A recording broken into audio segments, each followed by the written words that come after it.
Good morning friends, good morning তোমাদের সবাইকে। তোমরা সবাই কেমন আছো? আমি খুব ভালো আছি। তো জাস্ট দেখো, আজকের হচ্ছে নয়নতারা গাছ। এই নয়নতারা গাছ তোমাদের বাড়িতে প্রত্যেকের বাড়িতেই হয়। ওকে কিচ্ছু করতে হয় না, কোনো যত্নও করতে হয় না, কিছুই করতে হয় না। জাস্ট ওকে যদি ছুঁড়েও ফেলে দেওয়া হয় তাও বোধহয় কোথাও জগে গিয়ে ঠিক বসে যাবে।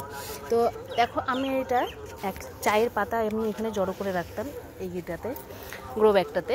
তো এই চায়ের খাকিগুলো বুঝতেই পারছো, এই দেখো দেখাচ্ছি। তো জাস্ট এই চায়ের খাকির ভিতরেই আমি দেখছি এই গাছটা দিব্যি একদম গ্রো করে গেছে। তো সুতরাং আমি ভাবছি তাহলে একে যেখানে সেখানেই বসানো যায়, বসাতেও হয় না বোধহয়, ও নিজে নিজেই বসে যায়, এমনই অবস্থা এর। তো কতটা ঝোপালো হয়েছে একবার দেখো, জাস্ট এর লুকিংটা দেখো তোমরা। তো সুতরাং আমি ভাবছি যে এই একমাত্র গাছ যে গাছটাকে কোনো যত্ন ছাড়াই কিন্তু মানুষ করা যায়, তাই না? তো যাই হোক, আজকের মতন এইটুকুই ভিডিও করলাম। একে একটু কাটাই ছাটাই করবো, দিয়ে একটু আরও ঝোপালো করব। যখন এর গ্রোটা এভাবেই হচ্ছে তখন আরও ভালো করে ওকে গ্রো করতে হবে।